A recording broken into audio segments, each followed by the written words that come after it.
السلام كم تخونو كبراتنا كبران تخاتلتي تقراي برودكاست سيرفيس نعلة سولوس 24 سنة خلتشن عصر شوعتنا عم تمرت استدالو حدشتنا قدسنا حابريتاتاتنو لايك شير سبسكرايب مقبارك تكاتولنا بخبر بمعدام ناب زرزراتهم كنسقاقركم كاب مغلا أزيو تعم زينا يقال حلوم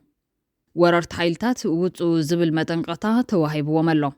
بخالي وغن ناب زغنيات تسلمت استرعي نبرت قحيلكا كاب تخبابي موتا أم عراب تقرايون كم زجمرة تسمعون بخالي وغن بانكي وغاغن عوت عمتاو مخسب كم زمزقبا ناتقلت ايوم حزب تقراي تقال عيكاون زقور زلو قجلتات ايتا جيتات وردان دكتور دبرتين قبرم كايلن نابزتك قاربت حتي تملوم شعبيا كابتاب زالان بساز خفتو تخصي بتوساقي كالي معبالغت إلولون በአፋር ክልል በኩል ወደ ትግራይ የሚወስደው መንገድ ከ10 ሰዓታት በላይ ተዘግቶ እንደነበር ተሰማ። መንገዱ የተዘጋው ብልጽግና በሚያሰለጥናቸው ታጣቂዎች ምክንያት ነው ተብሏል። በአፋር ክልል ስልጠና ላይ የነበሩ ቁጥራቸው 2000 ይደርሳል የተባለላቸው ታጣቂዎች ከመቀለ 20 ኪሎ ሜትር ርቀት ላይ በሚገኝ ቦታ መስፈራቸውን የተነገረው ኤርትራ ሰራዊታ ናብ ዶባት ትግራይ ተጸጋዓላ እዚ ኣብ መንጎቲ ሻዕብያን ህወሓትን كجبر صنح صمدو تزغبا معباله خمس عيكاله زياتو من كالو تقدس زبلنا يوم حبريتاتاتن بزرزر داتيسنا نابخم كنبلينا مسنا صنحوم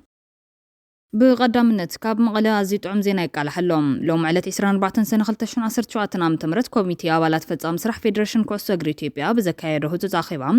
ውሳነታትን ተሐልፍ ሰለስቴን ጋንታታት ትግራይ ማለ 70 እንደርታ ስሑል ሽራ ወልዋሎ ዩኒቨርሲቲ ዓዲግራት ንዝመጽ ውድድር ዓመት 2018 ዓም ተምረት ኣብ ፕሪሚየር ሊግ ንክጸንሐ ተወሲኖሎም ደገፍቲ ጋንታ ከተማ ማለ 70 እንደርታ ደገፍቲ ጋንታ ወልዋሎ ዩኒቨርሲቲ ዓዲግራትን ደገፍቲ ጋንታ ስሑል ሽራን ኳደስ በለኩም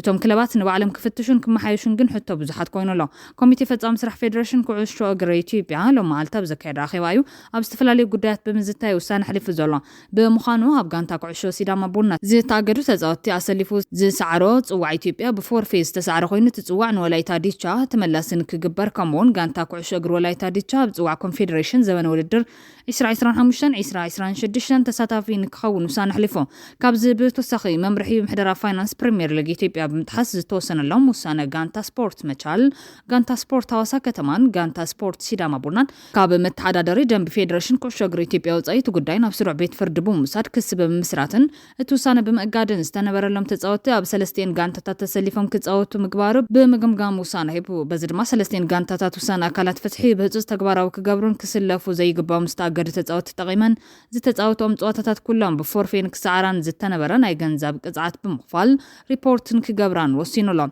إذن كالوت 14 جانتات ممرح فاينانس تختيلن كم زرحة مرمران كجبرن تمرمرك ساب زازم عمونجو جانتات بريمير ليج زجبر مقصاص زور تزاوتي تاجدون كتأنح توسينولا أب زبنا ورد كلتشن 10 شمونتن بريمير ليج أب كلتشن 10 شواتن بريمير ليج تساتف زنورا كلن 10 شمونت جانتاتن قبل علواي ليج زعبايا خلت جانتاتن بموسخ عمونجو 10 جانتات نكايدن أبتو ودر عامة 4 جانتات نبل علواي نكوردان توسينهم مثل جانتات تجري حدا عبي زعوا خوينو نزن ጋንታታት ናብ ዝውድቀት ዘቱ ኣካየድ ስራሕ ቦርድን ፕሬዝዳንትን ተጋሩ ተጻወቲ ኣብተን ጋንታታት ክሪኡ ዘይደሊሉ ኣሰልጠንትን ምክትላት ኣሰልጠንትን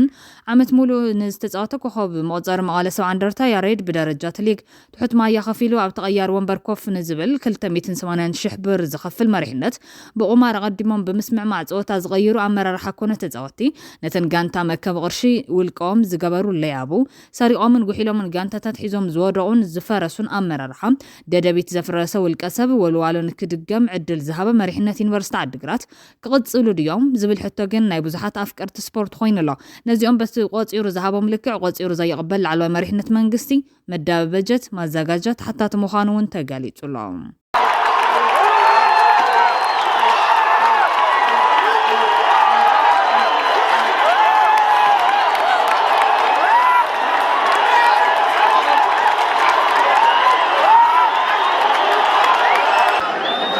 كالي دس زبل زينا بانك وغاغن عوت عمتاو مخسب كم زمزقبة تقليتهم عمتاوي مخسب بانك وغاغن 4 بليون كوين تمزقب له بزز تحقوس سبات الملا سرحنيات اتكالن كحقوسكم يلوم اللو بتخوينات بزحكم كابزنا ورد صلواوتكم كند زاكل مخسب نمركاب بمصحكم يبل زبليو اب تግራይ بزبلزه كم تنقساقسلو نت كابيتالكم دما تسفا نغبر يلوم اللو بخالي حبريتا بزغنيات ጸለምት استراي نبرت غحيلካ ካብት ከባቢ ናይ ሙጻ ተግባር ምዕራብ ትግራይ ውን ከም ዝጀመረት ሰሚዖም ኣብ ጸለምቲ ፌደራል ፖሊስ ብዕለት 21 ሰነ 2017 ዓ.ም ሰዓት 12 ኣጋምሸት ኣብ ቤት ማዛገጃ ዝነበረ ሓጺን መጺን ሓንቲ ሞተር ሳይክል 16 ኮምፒተር ናይ መንግስቲ ዝርከቦ ብክልተ ኤፍኤስአር መኻይን ጽዕኑ ከም ዝወሰደ ክንገር ቀንዩ ዕለት 22 ሰነ 2017 ዓ.ም ውን ካብ ጣብያ ማይ ዓይኒ መፈላለይ ንከተማ ዲማ ብልዕሊ 18 መኪና ቁራጽ ምራጽ ሓጺን ወይ ድማ ቆራሌ ጽዕነን ናንፈተ መሓራ ከይደ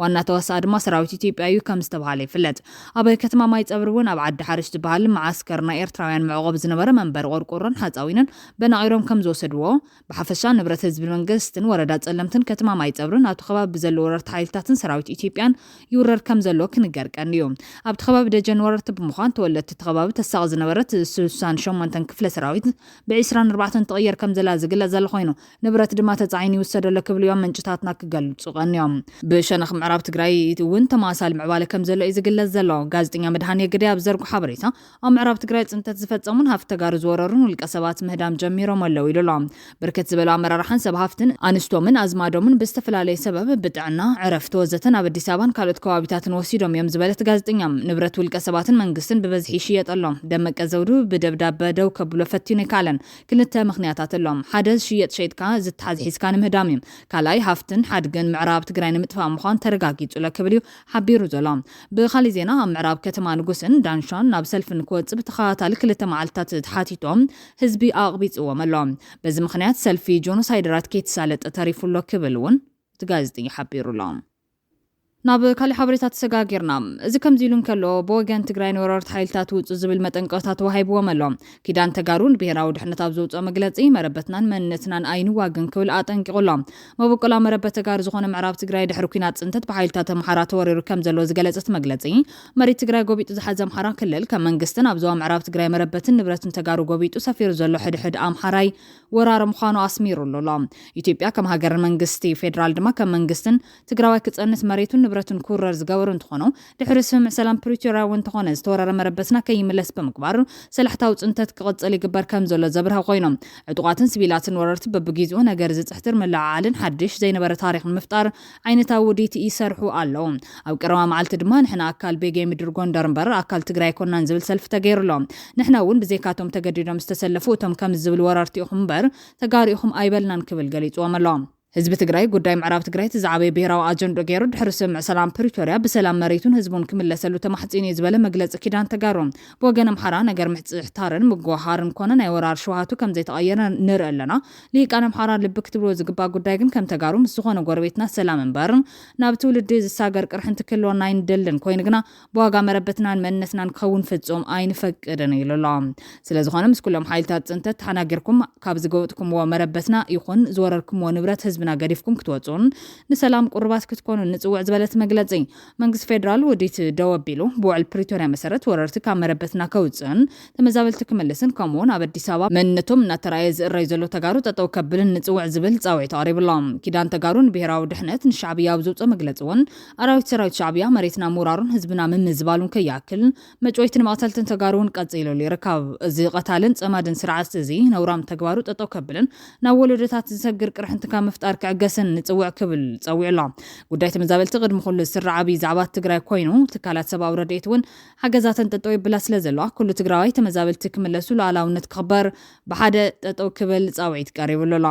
ኣሜሪካን ሰብኣዊ ሓገዝ ተውዕሉ ዝነበረት ፋይናንስ ብምቁራጻ ልዕሊ 14 ሚልዮን ህዝቢ ክመውት ከም ዝኽእል መጠንቀቕታታት እናወጹ ዝርከቦም ብኣሜሪካ ዝሕገዝ ዝነበረ ውድብ ምግቢ ዓለም ሕቡራት ሃገራት ኣብ ሰሜናዊ ምዕራብ ትግራይ ብዙሓት ተመዛበልቲ IDPs ዝርከብሉ ከተማ ሽረ እንዳስላሴ ዝነበረ ዛዕበየ ቤት ጽሕፈቱ ከም ዝዓጽኦ ፍሊጡ እዮም ካብ ተመዛበልትን ሰራሕተኛታትን እትካል ዝረኸብናይ ሓበሬታ ከም ዘመላኽቱም እቲ ትካል ኣብ መወዳእታ ሰነ ነቲ ዝዓበየ ቤት ጽሕፈቱ ክዓጽኡ ዝተገደደ ብሰንኪ ሕፅረት ባጀትን ዳግመ ውደባ ስርሒታት ከም ዝኾነ ይዝገልጽ እቲ ቀንዲ ከፋፋሊ ረድኤት ሕቡራት ሃገራት ዝኾነ ትካል እዚ ውሳነ ዝውሰን ዘሎ ኣብቲ ብኣማይ ተሸሓት ዝቑጸሩ ካብ ምዕራብ ትግራይ ዝተመዛበሉ ተመዛበልቲ ኣብ ከቢድ ኩነታት ከም ዝርከቡ ኣብ ዝግለጸሉ ዘሎ እዋን ምዃኑ ሻቐሎት ፈጢሩሎ ኣብ ዝቐረበ እዋን እቶም ተመዛበልቲ ክረምቲ ቅድሚ ምእታውን ኣብ ዓዶም ክምለሱ ብሰልፍን ዝተፈላለየ መንገድታትን ተቃውሞ ከስምዑ ቀንዮም እዮም ኣብ ዝሓለፈ ሒደት ተዋርሕ ኣብቲ ማእኸል ኣስታት 300 ተመዛበልቲ ብጥሜትን ሕማምን ህይወቶም ከም ዝሳኑ ድማ እሙናት ፀብፃባት የመልክቶም ሓላፊ ቤት ጽሕፈት ከባቢያዊ ቤት ጽሕፈት ውድብ ምግቢ ዓለም ትግራይ ሌቫን ቱቻቱቹዋ ንኣዲስ ስታንዳርድ ኣብ ዝሃቦ ሓበሬታ ቤት ጽሕፈት ሽረ ንዓጽዎ ኣለና ኣብ ዞባ ሰሜናዊ ምዕራብ እነሳልጦም ስራሕትና ካብ መቐለ ኮይንና ክንቀጽል ኢና ክብል ኣረጋጊጾም ሓላፍነት ምዕዳል ምግቢ ናብቲ ብኣሜሪካ ዝምወል ዘይመንግስታዊ ትካል ሓበራዊ ህፁፅ ስርሒት ይሰጋገር ከም ዘሎን ውድብ ምግቢ ዓለም ድማ መደበ መጋግባ ምገባ ኣብ ኣባይቲ ትምህርትን መደባት ምጽዋርን ምትግባር ክቕጽል ምዃኑ ገሊጾም ቢቢሲ ትግርኛ ካብ ኣዋሃትት ማእኸልን ሓኻይምን ምዕዛወት ቤት ጽሕፈት ዘረጋገጸ ኮይኑ እንተኾነ ግን ካብኣቶም ዝተረኸበ ሓበሬታት ረድኤት ናይ ምዕዳል ሓላፍነት ናብ ትካል ኣገልግሎት ሬድዮ ካቶሊክ CRS ከም ዘመሓላልፎ የረድእ እዚ ምዕዛው ቤት ጽሕፈታት ድሕርቲ ብውድብ ምግቢ ዓለም ቀዲሙ ብዛዕባ ሕፅረትን ምወላን ብምጥቃስ ዝሃበ መጠንቀቕታ ስዒቡ ዝኸውን ዘሎ እቲ ትካል ኣብ ሚያዝያ ዘውፅኦ ሓፂር ሃገራዊ ፀብጻብ ዓቐን መቑንን ካብቲ ኣብ ለካቲት ዝነበረ 80 ሚታዊ ናብ 65 ሚታዊ ናይ መደበኛ መቑንን ክመልሶ ከም ዝተገደደ ገሊጹ ኣሎ ኣብ ዞን እዚ ሕድሕድ ተመዛበልቲ 9 ኪሎግራም እኽሊ 1 ኪሎግራም ጣፍን 1.1 ኪሎግራም ዘይትን ኣብ ወርሒ ይረክብ እቲ ትካል ቀዲሙ ነቲ ሓደገኛ ሕፅረት ገንዘብ ምጥቃስ ካብ ጉንበት ጀሚሩ ን650 ሺህ ሕፅረት ምግብ ዘለዎን ደቂ ኣንስትዮን ህፃናትን ዝካየድ መደባት ጥዑይ ምገባ ከም ዘቋረፀ ፍሊጡ ነይሮም እዚ ንተጋሩ መራሕቶምን ድቃስ ዘይህብ ቀዳምነትን ህዝቢ ክኸውን ዘገደድ እዋናዊ መጠንቀቕታ እዩ ንሕና ما ዘንቀሳቕሰና ሲግና ልዕሊ ማንም ክንቀሳቐሰሉ ነርና ኢና ነዚ ህዝቢ እዚ ግን ብሰልኪ ንሃትኩም ድኽመት ኣብ ዘይኮነ ዓዘቕቲ ኣትዩሎ ሕጂ እውን ክምሕፀነኩም የዝደሊ እስካብታ ንኸይድ ወይዘሮ ፈትለ ወርቂ ይነግር ኣለኹ ኣነ رأيين زلك تنسيو زيرك رأيين حد عيب بمزاري حفر ديو ناتك وقل مضيقة حفر ديو أي حفرن زيرك رأينا شكرنا فلتالنا مكرانا رأيوه قمنا زبان قوز خيطورينا أتم راح تتبعلو يا أخلى الناس العنا حزبنا يا أخلى الناس العنا مرنا طورنا فين دلل ናብ ካሊ ሓበሬታ ትግራይ ብሮድካስት ተሰጋጊርና ህዝቢ ትግራይ ተቃልዓይ ክኸውን ዝገብር ዘሎ ጉጅለታት ኣይተ ጌታቸው ረዳን ዶክተር ደብረጽዮን ገብረሚካኤልን ናብ ዘተቀርቡ ተሓቲቶም ካብ ስልጣን ምእላዩ ኣይተርፎኒ ዝበሃል ዘሎ ኣብይ ኣሕመድ ድርቅናን ህልኽን መራሕቲ ተጠቂሙ ኣብ መንጎ ተጋሩ ደምነት ከተክል ዝካሎ ጻዕሪ ይገብር ከም ዘሎ ይዝግለጽ ዘሎ እነዚህ ታጣቂ ኃይሎች ከባለፈው እሁድ ለሰኞ አጥቢያ ሌሊት ጀምሮ ወደ ትግራይ ገብታቸው ኃላፊነቶችን ተረከቡ የሚል ትዕዛዝ ከብልጽግና መምጣቱን ተከትሎ እነዚሁ ኃይሎች ወደ ትግራይ መንቀሳቀስ ሲጀምሩ መንገዱ መዘጋቱንም ምንጮች ለጣቢያችን ተናግሯል። እነዚህ ታጣቂ ኃይሎች በአፋር ክልል በዞን 2 ኤርቢቲና መጋሌ ላይ ስልጠና ሲወስዱ የነበሩ ናቸው ያሉ ሲሆን በቁጥርም 1800 ይሆናሉ ሲሉ ምንጮቹ ያከላሉ። ታጣቂ ኃይሎቹ በአፋር ክልል ባለው ወቅታዊ ሙቀት ምክንያት ከቦታው እንዲነቃነቁ ተደጋጋሚ ጥያቄዎችን ያቀርቡ ነበር የሚሉት እነዚሁ ምንጮች አሁን ስልጣኑን የወሰደባችሁን የጀነራል ታደሰ ወረደን አስተዳደር የምትረከቡበት ሰዓት ስለሆነም በኦፕሬሽን መቀለ ተገባላችሁ ተብለው እንደተነገራቸውና በዚህ መሰረት እንዲንቀሳቀሱ ተደርገው እንደነበር ያክላሉ። ኣብይ ኣሕመድ ኣብ ሓፂር ግዜ ክእለ ዝብል ጀዋር መሐመድ እቲ ካብ ስልጣን ዘለየሉ ምክንያት ድማ 50 ሚታዊ ብሰንኪ ቁጣዊ ድቀት ኢትዮጵያ እዩ 30 ሚታዊ ብሰንኪ መልሓሱ 20 ሚታዊ ብምትሕባር ኢትዮጵያውያን ተቃምቲ ምዃኑ ይጠቂሙ ዘሎ ይወርደቀለ ዝበሃል ዘሎ ኣብይ ኣሕመድ ድማ ልካ ከምቲ ናይ ኣምሓሩን ሕድሕዶም ዘዋድኦም ዘሎ ንተጋሩ እውን ተመሳሳሊ ስልቲ ንሕድሕድና ከዋድእ ዝከኣል ኩሉ ይገብር ከም ዘሎ እዩ ዝተፈላለዩ ምልክታት ዘረዱ ዘሎ ኣብይ ኣሕመድ ንኣምሓሩ ብዝተፈላለየ ስያመ መከላከያ ኣድማ በታኝ ምልሻ ወዘተ ምስፋኖ ነንባዕሎም ይዘዋዶም ኣብ ትግራይ ግን ኣይኸውነን ንሕና ሓቢርና ህዝብና ዓድና ንሕሉን ንሃንጽ እምበር ነንባዕልና ኣይንታኾስን ኢሎም ብዙሓት እናተቃወሙ እዮም ናይ ኣምሓራ ሕድሕዳዊ ደም ፍሳስ ሎም ዝጀመረ ከም ዘይኮነ ሚልኬሳ ዝተባሃለ ተወላዲ ኦሮሞ ኣብ ዝቐረበ እዋን ኣቃሊዕዎ እዮም እቲ ንዝተፈላለዩ ሚድያታት ቃለ መሕተት ከካይ ዝቐነይ ቀንዲ መሓዛ ኣብይ ኣሕመድ ዝነበረ ፖለቲከኛ ንድሕሪ ተመሊሱ ብዛዕባ ክሳብ ሕዚ ዝቕፅል ዘሎ ናይ ኣምሓራ ሕድሕዳዊ ግጭት ክገልጽ እንከሎ ከም ዘይብል ናይ ክልል ኣምሓራ ፕሬዚዳንትን ናይ ካቢኔ ኣባላትን ምስተረሸኑ ኣዳነች ኣበቤ ንኦህዴድ ኣኪባቶ ተዛረባቶም ነራ ኮፍ ምስ በሉ ሰሚዕኩም ትኾኑ ኢኹም ኣምሓሩ መራሕቲ ተወዲኦም ኣለዉ እዚ ንህዝቢ ዕላው ንገብረሉ መንገዲ ከምዚኦም ደቂ ወሎ ቀቲሎም ደቂ ጎንደር ተቐቲሎም ደቂ ጎጃም ድማ ተረቢሖም ከምኡ ኢልኩም ኣብ ማሕበራዊ ሚድያ ጽሓፎም ሕዚ ከም ዝበለቶም ይዘረድም እዚ ድማ ፍረ መርገም ኮይኑ ኣምሓሩ ከም ዘይስማዕምዑ ኮይኖም ይዋጉለው ካሊእ ውዲት ኣብይ ኣሕመድ ንለማ መገርሳ ዝኣሰረሉ እዮም ሓደ ዋን ኣብይ ኣሕመድ ንኦህዴድ ኣኼባ ፀዊዖም ኮፍ ምስ በሉ ደርዘን መድሓኒት ካብ ጅቦ ብምውፃም ኣብ ጠረጴዛ ጨበሎ ቀፂሉ ረአይኒ ሓሚም እየ ዘለኹ በዚኦም እየ ዝነብር ዘለኹ በዚ ምክንያት ስራሕ ስለዝፀዓቐኒ ለማ መገርሳ ናብ ላዕሊ መፅኡ ሓግዘን ብማል ንለማ ወሲዱ መከላከሊ ሚኒስተር ገይርዎም ኣብኡ ኣሲርዎ ጥራሕ ዘይኮነስ ክልተ ግዜ ካብ መቕተልቲ ኣምሊጡሉ ሕዚ ኣብይ ኣሕመድ ናብ ትግራይ ገፁ ከም ዘምርሕ ዘሎ እዩ ዝተፈላለዩ ምንጭታት ዝገልጹ ዘለዉ ኣብይ ብሓደ ወገን ከምቲ እስራኤል ኣብ ኢራን ዝፈፀመቶ ኣብ ትግራይ ናይ ምፍፃም ድሌትን ትልምን ከም ዘሎ ኣብይ ኣሕመድ ዓሊ ከም ዝገለጸ ይንገረሎ እቲ መጥቃዕቲ ኣብ ልዕሊ ወታደራዊ ኣዘዝትን ፖለቲካዊ መራሕቲ ሕወሓትን ዕላማ ከም ዝገበር ነዚ ተልእኮ ክዕውታይን ዝተባለ ክልተ ድሮናት ኣብ ሰማያት መቐለ ካብ ኣጋምሸት ሰነ 16 ክሳብ ረፋድ 3 ክዝምብያ ክስልላን ከም ዝሓደራ ምንጭታት ይገልጹ እዚ ኣብ ገዞም እናሃለው ንምጥቃዕ ዝተሓሰበ ሕማቅ ወዲት ሰነ 16 ተሓሲቡ ከም ዝነበረ ይኹን እምበር ብምክንያት እስራኤልን ኢራንን እትልሚ ከም ዝተኸለፎም እዮም ሰመዚ ኢትዮጵያ ዝገልጹ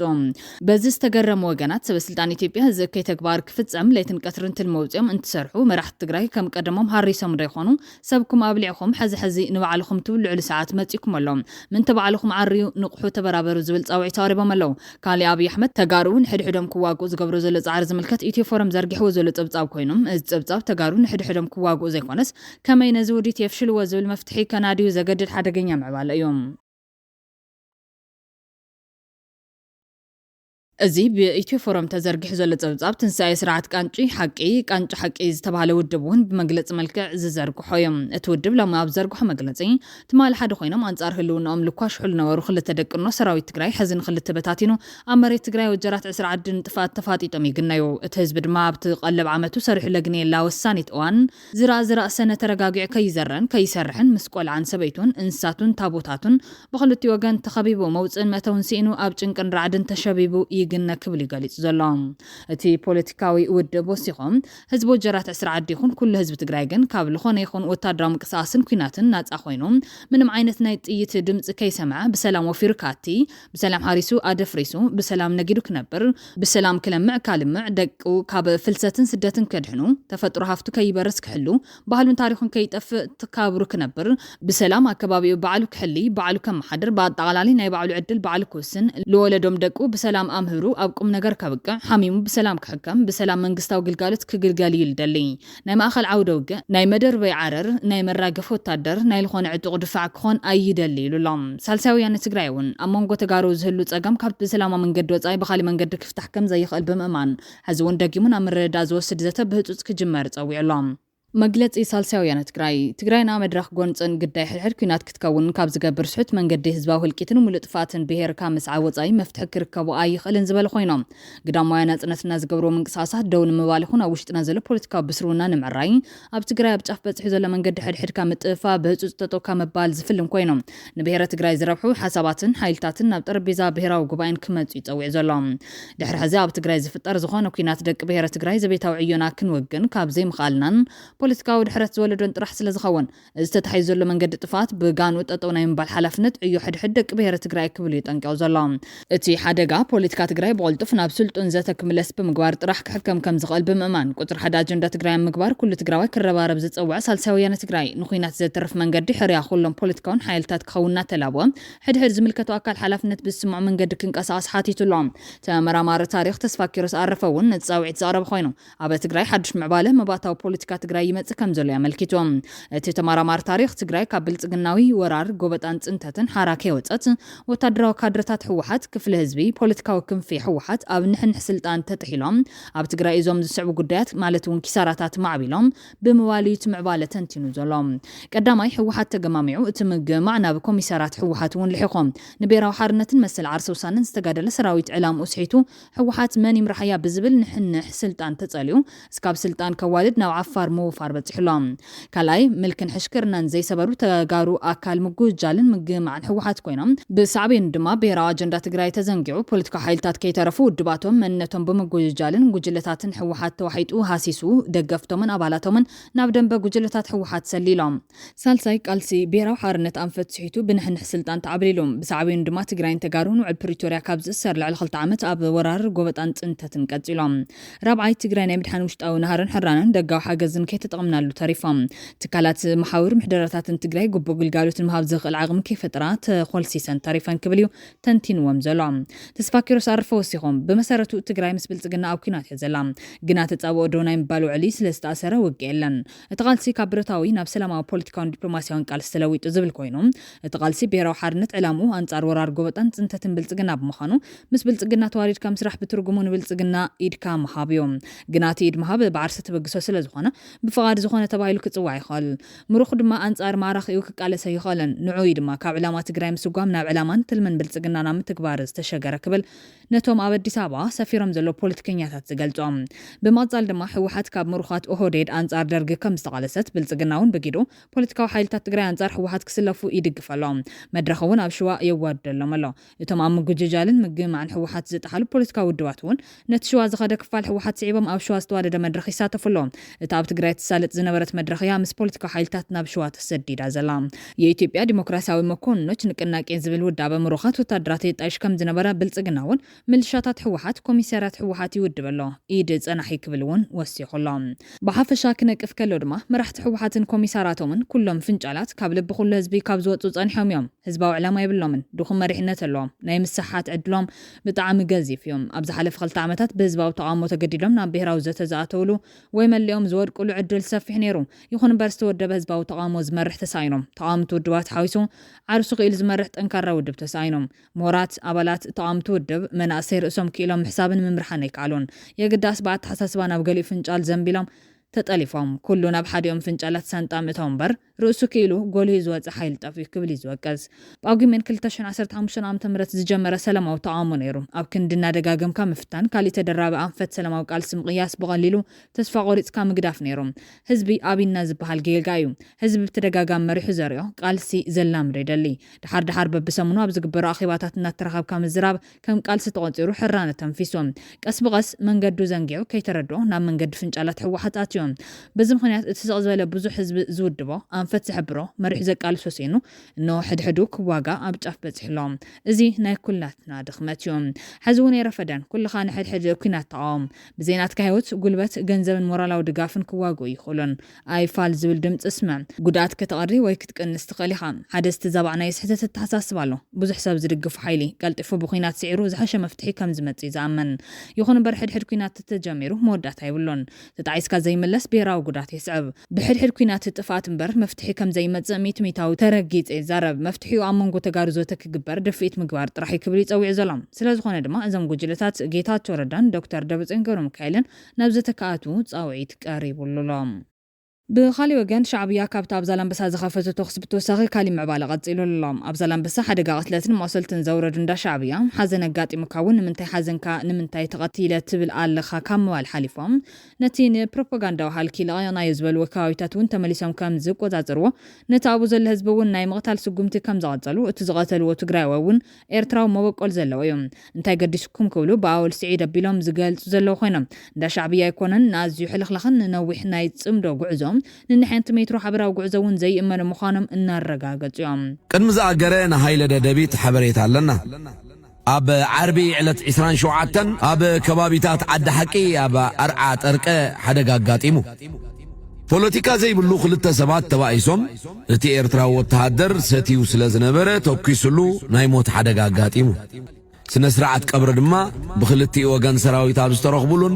ስድራ ቤት ኣብ ዝተረኽቡሉን ብቐዳም ዕለት 28 ተፈጺሙ ንሕና ድማ ብዕለት 29 ድሕሪ 2 መዓልቲ ማለት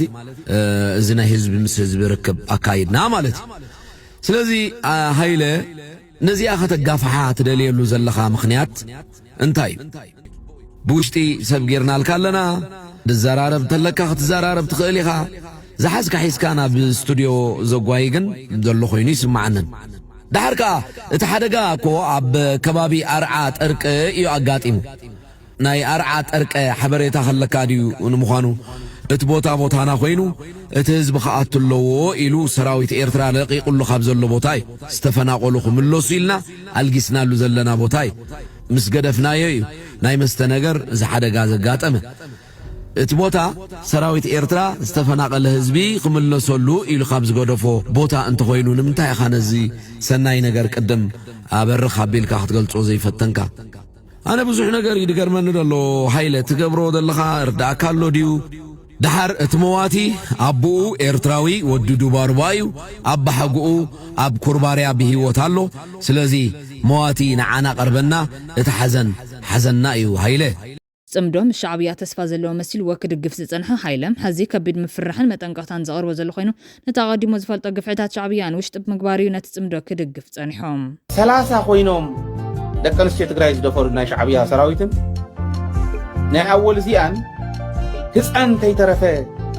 كاب ودي شدشت عمت كاب كسادن تحت قويرهم زخرو شعبيان اغلن زحوسو اغلن سقران زحوسو شعبيان نتوم أنا يقرمكا مسكن دا سالة مزعبيني قشي نقوسا زبهال قتيلهم أو قداسي حديث نقو سعدان السؤال يحيز عبي ود 8 عام 7 زقب قتيلهم أفتات ولد كل قبابي زبهال كمزي زقبر شعبيان هايمو تلوخ شعبيا غيرو هاتي تتوكيسو بروباغاندا صريح خوي شعبيان كلهم قبنات كحيدو صمدو كبلن كلو بزحات تغارغن صمدو كبلو ابلع الحزب تግራይ ዝተፈጸመ ጆኖሳይድ ተገምጢሉ ክጽሓፍ ዝገብርዎ ዘሎ ፈተነታት ንብዙሓት ከቆጥ ጸኒሑ እዮም ሰምን አከብ ካም ጭፍጫፊ ንብረት ምዕናዊ ማኪና ምቅጻሪ ንሶም ከኸም ዓይነት አይወጽሖም ዲዩ ጆኖሳይድ ይልዕሉ ተጋሩ ጆኖሳይድ ኣብ ትግራይ ተገበረን ቱ ጆኖሳይድ ኣብ መልሓሶም ከም ዝበቆለ ሳዕሪ ጆኖሳይድ ይብሉና ጆኖሳይድ ኣብ ትግራይ አይተታት ተልዕሎም ኢኻ ንጽጽር ዝቀርብ ዲዩ ይብስ መንግስት ኤርትራ ኣብ ትግራይ ዝፈጸመ ኣነ የዛምን ዝፈጸመ እሺ መንግስት ሕወሓት ይኣምን ዶ ህዝብ ትግራይ ክንደይ ሰብ ይዝኣምን እንድዒ ኣነ ግን ይኣምን ሻዕብያ የምን ንሕና እዮም ሕወሓትና እዮም ተልኳማ ሻዕብያ እዮም ኣትና ሕና እዮም ሕወሓትና እዮም እንዳም ንባዓል ፍሳሐየ ዝሓነ በዓል ክስተዓክሰ ተልኳስ مسلم تايلخ تامن شعبي اي مصيمنا لمون حبي نطفئني فريحه سكي حاو غدا انا راشع معك انت فريحه عندي انت تاي هذا هيدا هذه تغارون ناي اب لعل حزبهم استفصم غبنات كهسسن تفتنو مع خنات زين عالم جن سرعات اثيوبيان ايرتران زفصموم زسكحك جونوسايد لمون ايرسعون ትግራይ ስላለው ችግር የሚሰቃዩ ሰዎች የሰሜን ዕዝ ጥቃት በሚመለከት ምንም አያነሱ ሰሜን ዕዝ እንኳን ተጠቀም ተዋረደ ሴቶች እኮ አሁን በወንድ የተደፈሩት የኛ ወታደሮች ግን በሳንጃ ተደፍረዋል Guardian today, very haunting photo report, looks at horrific sexual violence inflicted against Tigray women in Ethiopia. Yeah, this photo report is by a Uruguayan filmmaker called Jimena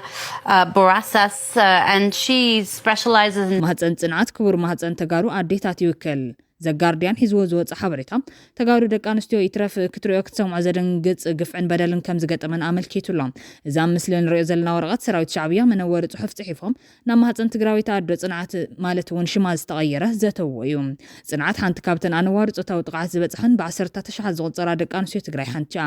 ማህፀን ጽንዓት ክቡር ማህፀን ተጋሩ ኣዴታት ይውከል ናስታት ክልተ ዓማውቲ ኣብ ውሽጢ ክቡር ማህፀን ጓል ኣንስተይቲ ጽንዓት 8 ዝመረቱ ብሎናት ክልተ ክፋላት ጽፍሪ መቑረጺ ክልተ ግፋ عود حستو زلو صحف زحازون كي بسبسو ببلاستيك زيت تقللون ورقاقت ترخيبا تحستوتهم منور إيد صحفات كم زيبل قداماي دك إيرينا جاقانوينا كومينا نقبر كنقصلو لينا حزوان دك آنوستي تقراي فركم زيهبا كنقبرينا حناش حنشعاتم 29 عام تمرت كنفاديو حزوان أم مسمرنا لنا كالاي دك أسمرا جاقانوينا اتبتيس عاز قور كيو رسيح يدرو نحنا قن حزوان أين رسعنينا كاب حج جميرو حانت تقراويتي كاب تقراوي آي كتولدنيا فديت حنا مخانا بسرنا كان الرقا ነረጋግጾይና ካብ ሕጅ ጀሚሩን ሓንቲ ጓል ኣንስተይቲ ከይተሓድጉ በልወን ንበለን ይብል ጽንዓት ቅድሚ ትጾታ መጥቃዕቲ ቅድሚ 7 መዓልታት ማንታ ዝሓረስት ኣዶያ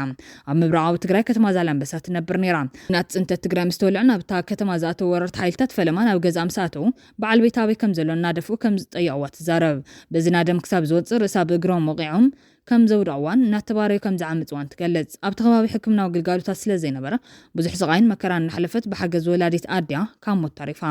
ዝተፈጸመ በደላትና ዘከረት እናሻዓር ሰቕትለት ክትፈጽም ከም እትሓስቡን ትገልጽ ይኹን እምበር ኣብ ልዕሊያን ካልኦት ኣሓታን ዝተፈጸመ ግፍዒ ፍትሒ ክረጋገጽ ትምሕጸነላ መራሕቲ ፖለቲካ ትግራይ ነዚ ኣረሳሲዖም ኣብ እጋር ገበነኛታት መራሕቲ ኢትዮጵያን ኤርትራን ምዕግርጋር ዝተረፎም እዮም ዝመስሎም ካሳ ሃይለማርያም ግን ዝፈጺሙ ክኸውን ከም ዘይብሉ ይዝቃም ካሳ ሃይለማርያም ኣብ ዘርግሖ ጽሑፍ ቅድሚ 4 ዓመታት ከም ዝሰሙን እቲ ድሞ ዓወት ሰራዊት ትግራይ ንከተማ መቐለ ምቁፅጻር ጥራሕ ኣይነበረን ቃልሲ ፓብሊክ ዲፕሎማሲ ዲያስፖራ ትግራይ ፍረፍሪዩ ማሕበራት መንግስቲ ኣሜሪካ ቃል በቃል ኣብ ትግራይ ጆኖሳይድ ከም ዝተፈጸመ ዝመስከሩሉን ዝዝትሉን እዋን ነይሩ ንዚ ዕላው ንምጓር ድማ ኣብ ቤት ጽሕፈት ጉዳያት ወጻኢ ኣብ ሴክሬታሪ ፕሊንከን ሰነድ ጆኖሳይድ ትግራይ ዝተዳለወሉ ሰሙን ነይሮም ሰራዊት ትግራይ መቐለ ምስ ተቆጻጸረ ብጽባሒቱ ኮሚቴ ጉዳያት ወጻኢ ኮንግረስ ኣሜሪካ ነተወከልቲ ሴክሬታሪ ጉዳያት ወጻኢ ኣሜሪካ ንዩኤስኤድ ነቕሪቡ ብፍሉይ ኣብ ጉዳይ ትግራይ ዘተየሉ ክፋል ዘተ ኣብዚ ኣተሓይዘ የለኹም ሪፐብሊካን ኮንግረስማን ማይክል ማኮል ኣብ ትግራይ ዝተፈጸመ ጆኖሳይድ ከም ዝኾነ ብግልጽ ዝሓበሩሉ እዮም ሰኣናያ መሪሕነት እዚ ኩሉ ብራኸ ናብ ሓሙኽሽ ተቐይሮም ሎሚ ጉዳይ ጆኖሳይድ ትግራይ ኣይኮነን ዶ ጓኖት ከልዕልወስ ፖለቲከኛታት ትግራይ እኳ ካብ ኣጀንዳኦም ፍሒቖምዎ ብደቡብን ሰሜንን ዘለዉ ጆኖሳይደራት ተቐራሪብና ክንሰርሕ ኢና ኢሎምና ሕዚ እውን ረፊድ እምበር ኣይመሸን ዲያስፖራ ትግራይ ዳግም ንበራበር ኩሉ ከይድታት ጆኖሳይድ ትግራይ ኣብ ኣሜሪካን ኣውሮፓን ከምኡውን ኣብ ውድብ ሕቡራት መንግስታት ተሰኒዱ ስለ ዘሎ ቃልስና ንቐጽል ክብል እዩ ተማሕጺኑ ዘሎ